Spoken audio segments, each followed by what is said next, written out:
चीमा साहब, मैं सबसे पहले तो डॉक्टर जयशंकर साहब की बात से एग्री करूंगा, मैं उनकी बात से एग्री करूंगा। आप मुझे ये बताएं चीमा साहब कि आपके पाकिस्तान के अंदर फनेटिकिज्म के हालात आपको खुद पता है क्या है? कोई झूठ उन्होंने गलत नहीं कहा। एक ऑक्सफोर्ड से बंदा पढ़ के निकला है, प्ले बॉय है, बच्चे उसके बगैर शादी के कई हैं, पता नहीं कहां का हो सकता, भारत में भी हो, एक भी पता नहीं। लेकिन वो भी जाता है और पाकिस्तान की सियासत में वो एक पावर पॉलिटिक्स का हिस्सा बनता है और उसको आबादा कपड़े पहनने पड़ते हैं मुर्शद के।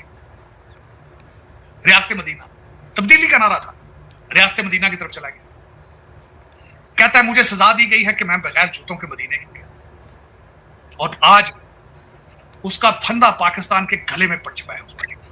तो डॉक्टर जयशंकर साहब गलत कह रहे हैं कि एक प्ले बॉय जो है, जिसकी जाती जिंदगी कमरे के अंदर कुछ और है, लेकिन बाहर उसके हाथ में तस्बीह है, बाहर वो अय्या का नाम दुवैया का नस्ताइन कर रहा है और कौम उसके पीछे है, और उसके 3.5 साल उसकी सारी गलतियां कहते कुछ भी नहीं किया। उस्मान बुजदार हर चीज भूल गए, हर चीज भूल गए। दुनिया के हर कंट्री के साथ उसने जो है अपने हालात खराब किए थे पाकिस्तान के। जिस दिन दुनिया की अजीम तरीन जंग जो यूक्रेन है वो जारी थी, उस दिन वो रशिया बैठा।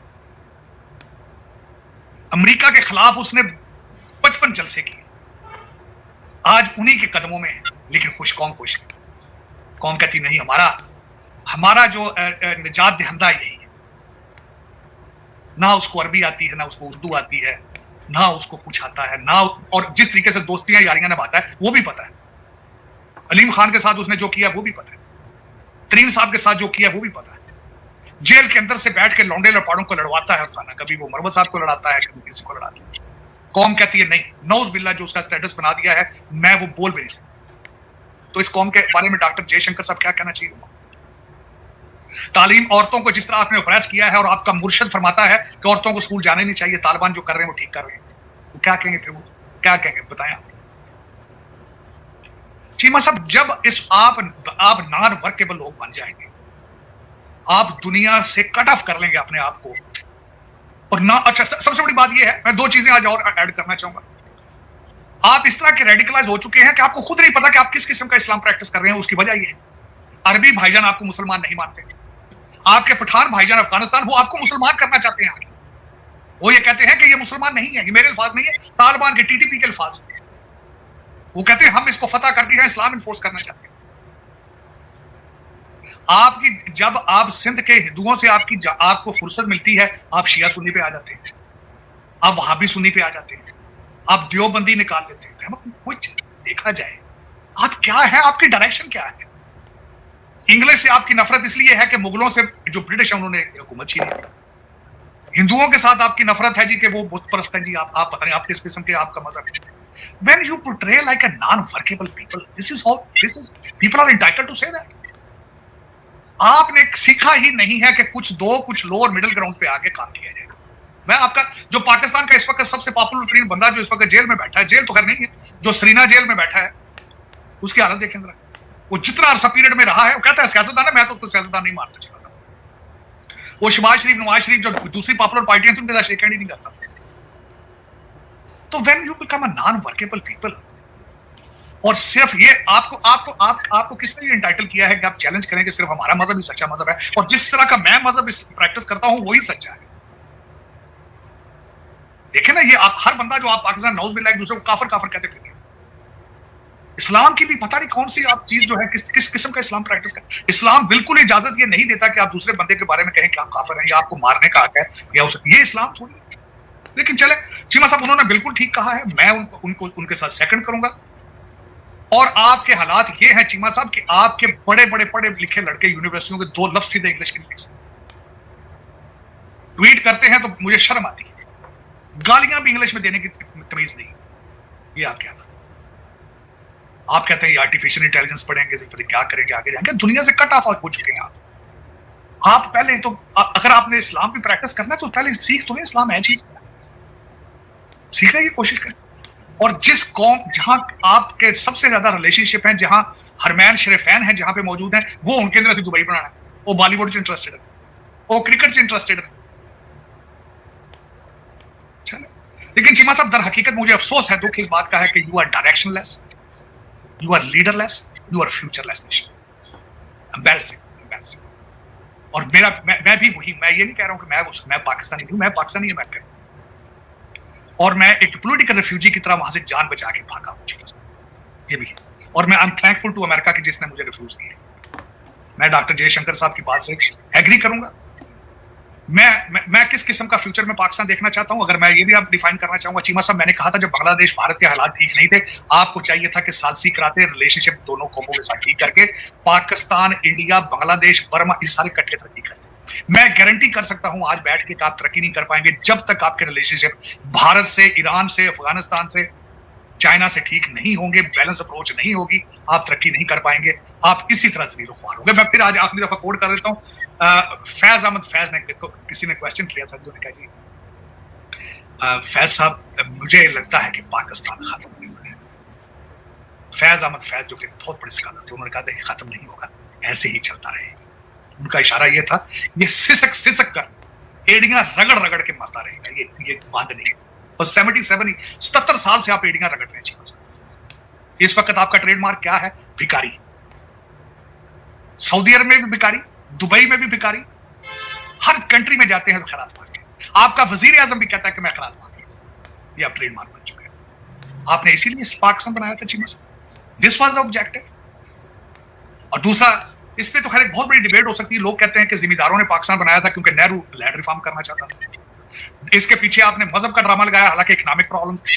इकोनॉमिक प्रॉब्लम इसलिए थे कि क्योंकि मुगल आए थे, उन्होंने कई लोगों को मार धाड़ के मुसलमान किया।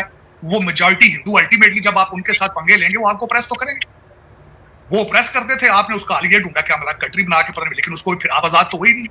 आपको चलाने वाले भी आज भी ब्रिटिश एजेंट है। 25,000 ब्रिटिश एजेंट, ब्यूरोक्रेट तो डुअल सिटीजन है।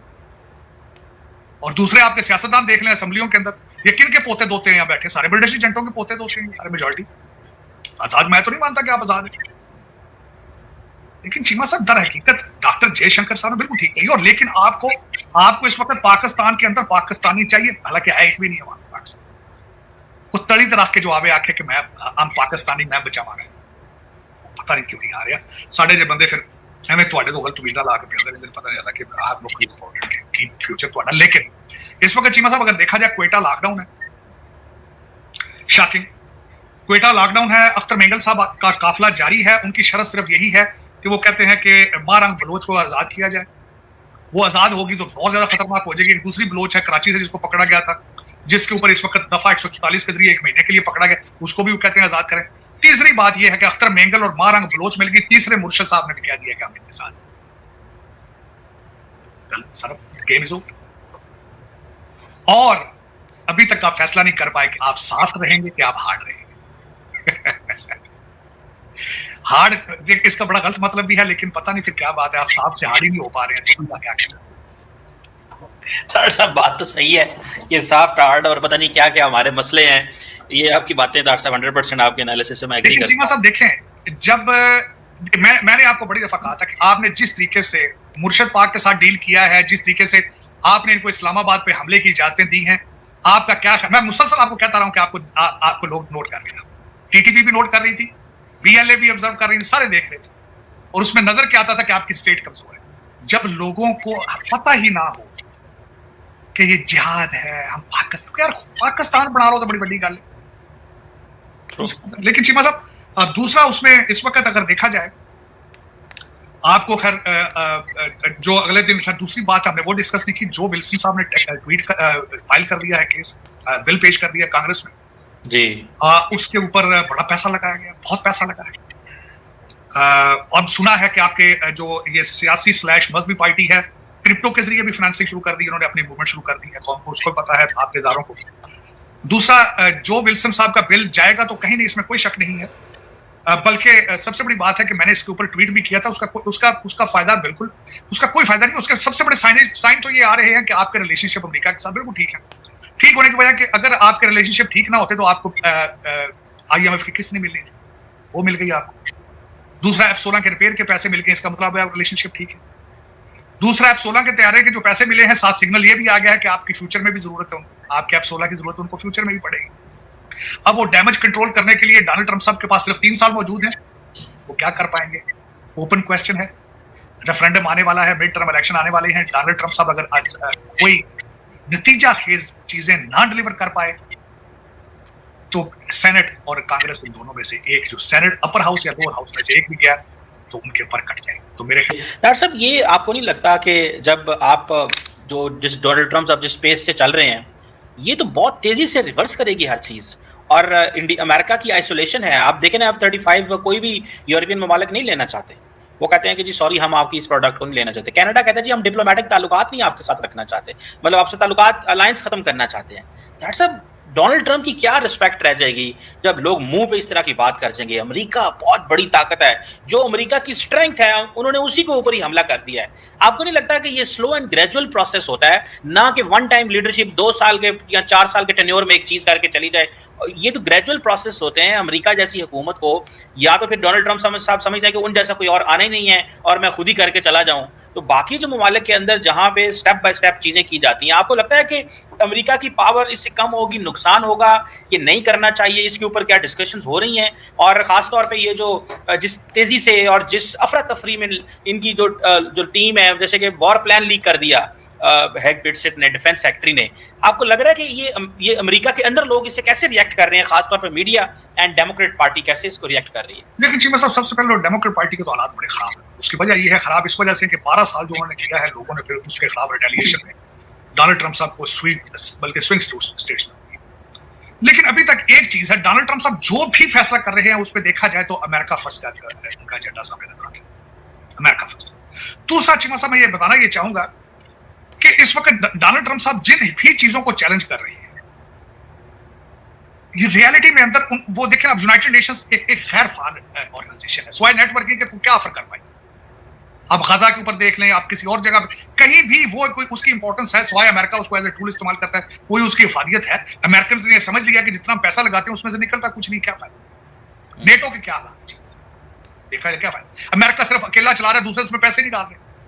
चीमा साहब, मैंने आपको अर्ज की थी चीमा साहब के मार्शल प्लान सिंड्रोम से यूरोप नहीं निकला। अमेरिका ने उसको पैसे दिए। अब उनका दुनिया में देखा जाए तो डिफेंस एक बहुत बड़ा खर्चा होना चाहिए। यूरोप वो डिफेंस का खर्चा बचा के कर क्या रहा था? सोशलिस्ट एजेंडा, लोगों को घर बैठ के पैसे दिए जा रहे, और फिर उसके बाद करना यह है कि एंटी अमेरिका जो चीजें हैं, एक तो होता है ना कि थैंकफुल हो जी America is giving us something.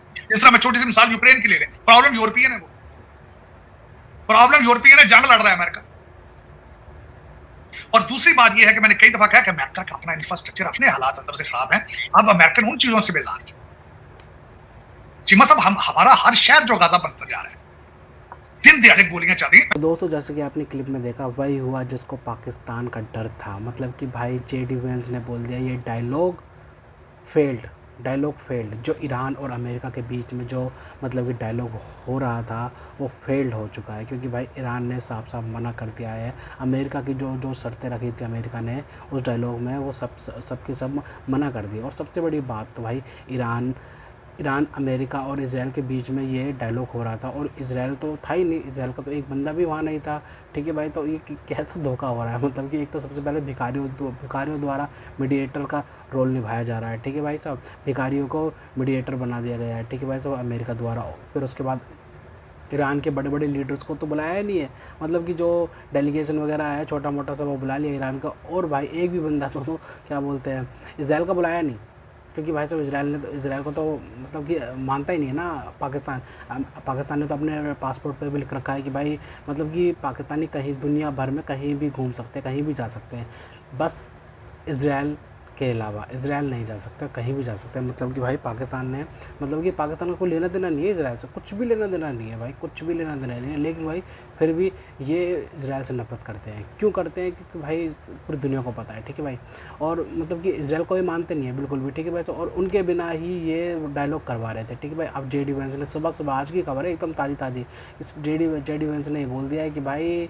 ये डायलॉग जो है फेल हो चुके हैं। भाई साहब, ये पाकिस्तान कराने में नाकाम हो गया है। ठीक है भाई साहब, पाकिस्तान जो चल रहा था ना, ये डायलॉग हो जाने दो, फिर उसके बाद भाई भारत को देख लेंगे, पूरी दुनिया को देख लेंगे। हम तो कितने का चौधरी हैं, हम तो दुनिया को सिक्योरिटी प्रोवाइड करेंगे, हम ही तो एक आलम इस्लाम हैं जो कि भाई साहब पूरी दुनिया को संभालेंगे और इस्लाम के चौधरी बन जाएंगे। तो भाई वो डायलॉग हो गए हैं फारिग। ठीक है भाई साहब, ये फारिग हो गए हैं। ठीक है भाई साहब, बढ़ गया प्रोग्राम तो बढ़ गया है, पाकिस्तानी कहते हैं ना, प्रोग्राम तो बढ़ गया, ठीक है भाई साहब, प्रोग्राम बढ़ चुका है भाई साहब, ठीक है। जेडी वैंस ने मतलब कि भाई मतलब कि इतना खर्चा करा पाकिस्तान ने, मतलब कि ये समझ नहीं आया, पाकिस्तान ने इतना खर्चा करा, होटल वगैरह बुक करा भाई साहब, ठीक है भाई साहब, मतलब कि एंटरटेनमेंट का सारा सामान रख दिया वहाँ पे, और क्या बोलते हैं भाई, नौकर चाकर सब कुछ ये वो भाई। अब जेडी वैंस भाई साहब आए और निकल गए, ठीक है भाई साहब, और ईरान के भी डेलीगेशन वगैरह आए और निकल गए। लेकिन जो अब बिल फट रहा है ना भाई साहब, वो पाकिस्तान पे फट रहा है, क्योंकि भाई मतलब कि होटल वगैरह का बिल कहाँ से देंगे पाकिस्तानी भिखारी लोग।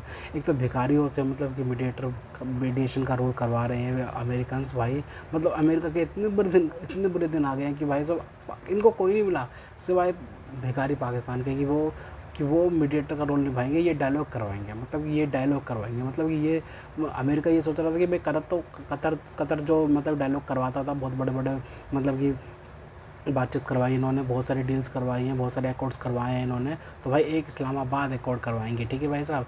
तो भाई तो पाकिस्तान को चुना गया कि भाई पाकिस्तान अब तो भाई साहब बड़े बड़े डील्स करवाएगा। ये पहली डील फारिग हो गई है, पहली वो चीज़ फारिग हो गई है, इस चीज़ पर जो है ना मतलब कि फेल हो गया है, मतलब कि भाई साहब अब पता नहीं कितने अटैक होंगे भाई ईरान पे, और कितने ईरान अटैक करेगा जीसीसी कंट्रीज़ पे, और भाई सऊदी अरेबिया पे। सऊदी अरेबिया से याद आया कि भाई सऊदी अरेबिया के साथ तो डिफेंस पैक्ट हो रखा है पाकिस्तान का, और पाकिस्तान कैसे फिर हमला करेगा ईरान पर, जब सऊदी अरेबिया कहेगा कि भाई ठोको ईरान को, तो भाई पाकिस्तान कैसे आएगा, ये समझ नहीं आ रहा पूरी दुनिया को कि भाई पाकिस्तान ने मतलब कि जब डेंगे मारते हुए तो क्या बोलते हैं डील कर ली थी सऊदी अरेबिया के साथ में, जो सऊदी अरेबिया पे हमला होगा पाकिस्तान में मान जाएगा, जो पाकिस्तान पे हमला होगा सऊदी अरेबिया पे मान जाएगा। लेकिन जो पाकिस्तान पे हमला होता है भारत द्वारा या फिर क्या बोलते हैं अफ़गानिस्तान द्वारा, तो भाई सऊदी अरेबिया बीच में नहीं आया भाई, बिल्कुल भी नहीं आया, ठीक है वैसे। लेकिन सऊदी अरेबिया पे जब हमला हुआ तब तो पाकिस्तान भी बीच में नहीं आया। पाकिस्तान क्यों बीच में नहीं आया? क्योंकि पाकिस्तान को मिले नहीं डॉलर। अगर डॉलर मिल जाए, अगर 20-30 बिलियन डॉलर फेंक के मार दे सऊदी अरेबिया अभी भी, तो भाई पाकिस्तान अपने दुम हिलाता हुआ अभी भी आ जाएगा भाई, अभी भी इनके पास आ जाएगा और कहेगा जी हम हाजिर हैं भाई साहब, साडा हक ऐथे रख। सबसे पहले वो बोलेगा साडा हक ऐथे रख, उसके बाद भाई हम चल जाते हैं, ठीक है भाई साहब। और फिर उसके बाद ये बताया तो उसके बाद अगर भाई ईरान पे एक भी मिसाइल मार दी ना पाकिस्तान ने, तो ये समझ ले भाई ये भाई दुश्मनी हो जाएगी ईरान से तगड़ी वाली। और उसके बाद फिर ईरान नहीं छोड़ने वाला, अमेरिका तो निकल जाएगा वहाँ से, ठीक है भाई साहब, इसराइल भी निकल जाएगा, लेकिन भाई पाकिस्तान फंस जाएगा। जैसे पाकिस्तान फंसा हुआ है ना अफ़गानिस्तान के साथ में, जब अमेरिका निकल चुका है अफ़गानिस्तान से, तो भाई अफ़गानिस्तान क्या बोलते हैं पाकिस्तान को फटके पड़ रहे हैं, दिन रात फटके पड़ रहे हैं भाई साहब, क्या बोलते हैं अफ़गानिस्तान से। तो वैसे सिचुएशन आ जाएगी पाकिस्तान के लिए भाई, ठीक है। पाकिस्तान जो अमेरिका इतना बड़ा इतना इतना इतना मतलब कि 80-80 बिलियन का असला छोड़ के गया हुआ है ना अमेरिका, तो वो पाकिस्तान पे इस्तेमाल हो रहे हैं भाई साहब। सबसे पहली बात तो अमेरिका किसी का सगा नहीं है भाई साहब, सबसे पहली बात वो इंटरेस्ट बेस्ड है, इंटरेस्ट जहाँ होता है उसका वो उसी के पास जाता है। अभी क्या बोलते हैं पाकिस्तान को गोद में खिला रहा है, तो भाई साहब ठीक है भाई साहब वो लात भी मार सकता है पाकिस्तान को अमेरिका, ठीक है भाई साहब। तो पाकिस्तान ज़्यादा उछले नहीं, क्योंकि भाई यही अमेरिका है, क्या बोलते हैं यही ट्रम्प है जिसने बोला था पाकिस्तान ने क्या बोलते हैं 33 बिलियन खा गया पाकिस्तान अमेरिका के, ये वही ट्रम्प है, ठीक है भाई साहब, जो तुम्हें अभी गोद में खिला रहा है ना, ये वही ट्रम्प है जिसने बोला था 33 बिलियन खा गया पाकिस्तान। तो भाई पाकिस्तानी हो मतलब कि भाई थोड़ा संभल के रहो, पाकिस्तान अमेरिका कभी भी तुम्हें चिंगम की तरह मुंह से निकाल के फेंक देगा ना, फिर पता चलेगी बेटा तुम्हें कि क्या कितने पानी में हो। अभी तो तुम भिखारी तो ये समझ नहीं आता, भिखारी लोग भी मीडिएटर का रोल निभाते हैं भाई साहब। क्या बोलते हैं आज की खबर है, क्या बोलते हैं सऊदी अरेबिया के क्या बोलते हैं फाइनेंस मिनिस्टर आए पाकिस्तान में, तो भाई क्या बोलते हैं आसिम मुनीर वर्दी पहन के रिसीव किया भाई, उनको वर्दी पहन के रिसीव किया है कि भाई हम तुम्हारी सुरक्षा करेंगे, हम हाजिर हैं जनाब, पैसा फेंकिए हम हाजिर हैं। लेकिन भाई जेडी वैंस जब लैंड करा पाकिस्तान में, तो भाई सूट बूट में आसिम मुनीर आया भाई, मतलब कि भाई ये एक लोता देश होगा जहाँ पे भाई साहब आर्मी रूल करती है भाई, आर्मी डिसीज़न लेती है, इनके आसिम मुनीर डिसीज़न लेता है, पाकिस्तान का आर्मी चीफ डिसीज़न लेता है भाई, मतलब कि इनका काम है आर्मी के चीज़ों को देखना, ठीक है। लेकिन भाई ये सियासत में घुसे पड़े हैं भाई साहब, पॉलिटिक्स में घुसे पड़े हैं, तो भाई उस देश का क्या ही हो सकता है भाई, अगर ये भाई आर्मी वाले ही पाकिस्तान चला रहे हो तो भाई क्या ही कर सकता है फिर पाकिस्तान, ठीक है भाई साहब। ना ये भाई साहब सिक्योरिटी देने के लायक रहेंगे, सबसे पहली बात ना ये सिक्योरिटी देने के लायक रहेंगे जीसीसी कंट्रीज़ को, ठीक है भाई साहब। ना ही ये ब्लफ खेल पाएंगे न्यूक्लियर वेपन का कि भाई साहब किसी को भी मतलब कि धमका सके, ठीक है भाई साहब। और ऊपर से भाई ये कर्जों तले दब जाएंगे भाई, कर्जों तले दब जाएंगे, आए हुए अपने पहले गर्दन पकड़ी हुई है इनकी भाई साहब। यूएई ने पहले ही 3.5 अरब डॉलर मांग लिया पाकिस्तान से, ठीक है भाई साहब। और अमेरिका तो पता ही है, अमेरिका का दोहरा चरित्र, अमेरिका कभी भी लात मार सकता है इनको, ठीक है भाई साहब। और भारत तो बैठा ही पड़ा है कि भाई ऑपरेशन सिंदूर चलाने के लिए, ठीक है भाई साहब, स्टैंड बाय पे है। और क्या बोलते हैं, अफ़गानिस्तान से तो फटके पड़ ही रहे हैं, तो भाई हर तरफ से मुसीबत आ जाएगी। पाकिस्तान को संभल के चलना चाहिए भाई साहब। ये चौधरी बनना छोड़ दे, भिखारियों के नसीब में नहीं होता चौधरी, पहले अपने लेवल ठीक करना पड़ता है। तो खैर, तो दोस्तों, अगर आपको हमारी ये वीडियो पसंद आई हो तो कम से कम व्हाट्सएप पर जरूर शेयर कीजिएगा। साथ साथ चैनल को सब्सक्राइब करके हमारा मनोबल जरूर बढ़ेगा, ताकि हम आपके लिए ऐसे ही मनोरंजन बनाते रहें। तो गाइस, मिलते हैं आपसे अगली वीडियो में, तब तक के लिए जय हिंद।